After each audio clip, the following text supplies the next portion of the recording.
Okay, now the motorcycle issue. 29, in fact, one's just been announced today.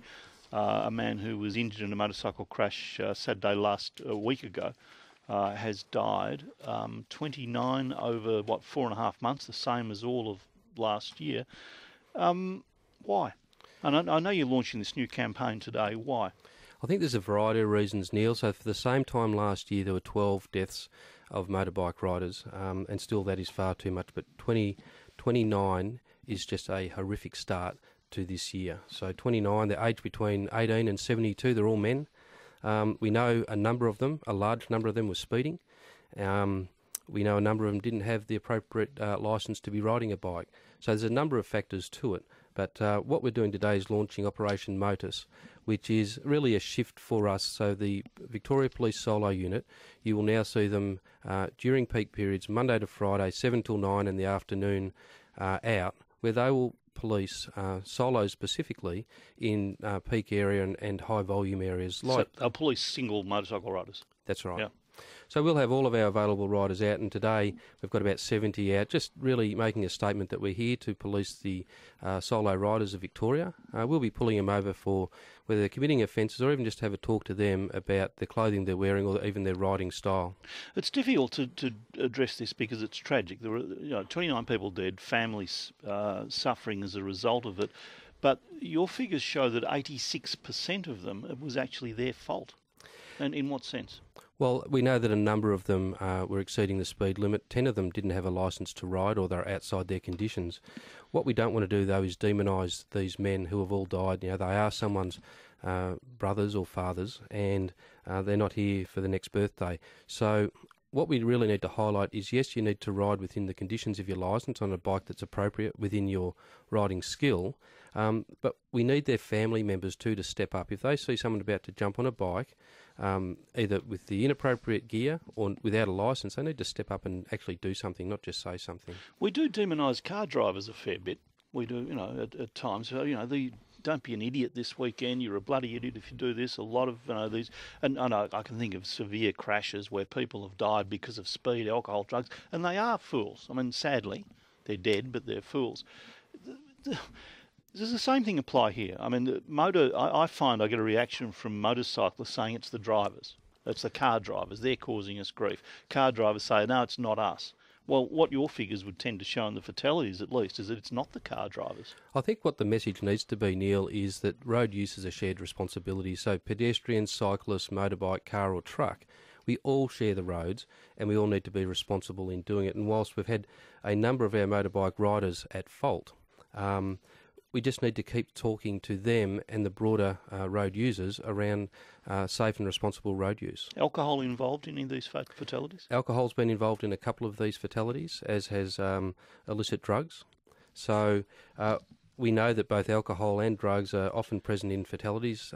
People lose their concentration, and impairment is always a contributing factor when it comes to some of these accidents. You mentioned speed. Are we talking significant speed or just over the limit? Some of them have been significant speed, unfortunately. All 29 of these, we've had our experts turn out at scene. We've measured the scene, analysed it forensically, so we know what's gone on, we know what's caused it.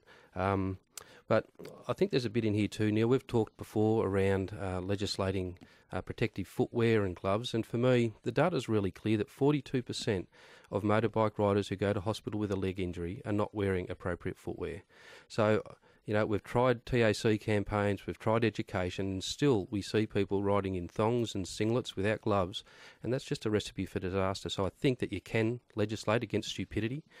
We've tried talking, we've tried reasoning, so I think maybe we need to start looking at mandating. So you think we need laws that require motorcyclists to wear certain gear? I think that we need laws that require motorcycle riders to wear ankle-covering footwear and gloves. Well, I noticed at the moment under Operation Motus you'll be stopping and talking to motorcyclists about having inappropriate clothing, but you can't book them with anything. It's not against the law. We can't book them, but we know that motorcycle riders appreciate when being policed by other riders. So there's an affiliation there with our solo unit and those that ride bikes. So whilst we can't give them a ticket for it, we can certainly have a conversation about the appropriate clothing or even their appropriate riding style. You ride bikes. You like riding bikes. I do. You've ridden a bike down here today, one of the police bikes. and I've done a little of it as a kid, but not for many years. You must get a greater sense of speed. If you're on a bike sitting on the speed limit, 100 k's on a freeway, you really know you're moving, don't you? You do, but I think one of the differences is if you're in a car doing 100 versus a bike doing 100, your alert levels are well and truly up. You're always looking for dangers and obstacles and people who may not see you. So in a car at 100, you're just cruising along. On a bike, your alert levels are heightened. Yeah, well, in a car, you're sitting in a lounge room with a Yep. stereo going. Well, that's what I was getting to the point, though. If you've got a motorcyclist doing extreme speeds, they are being bloody stupid because you must sense it. If you know, I know sitting in a car, and I've driven a few car races, the difference between 100 and 130 is significant in a motor car. You can feel the difference. Surely on a bike, it's even more amplified. We have some riders, Neil, who do just outrageous speed. So we know like 200 kilometres an hour on freeways, that's a recipe for disaster. If they come off, they're dead. We need all riders to understand the vulnerability and just slow down. A motorcycle licence too easy to get? No, they're not. Like, you have to do a riding test, and I don't think it's around the licensing system. It's once those licences have been received, what then happens. So we know a number of the fatalities this year, 6 in fact, were return riders.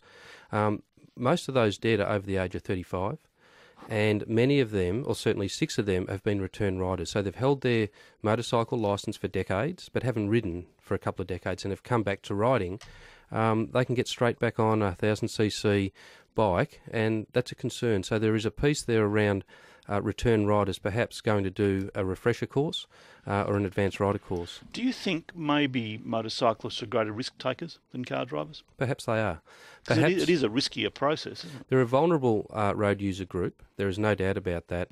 For what we're seeing, 86% at fault this year, and that's a concern. So there are those who are prepared to take risks. Unfortunately, there is a number of them who've paid for it with their lives. Have you looked back at the past? I mean, would last year, do you know what percentage the rider was at fault? We haven't looked at last year's data. I'd say this would be similar to that. It is often the case, unfortunately, that some riders go too hard and too quick and don't ride within the limits or even their skill sets.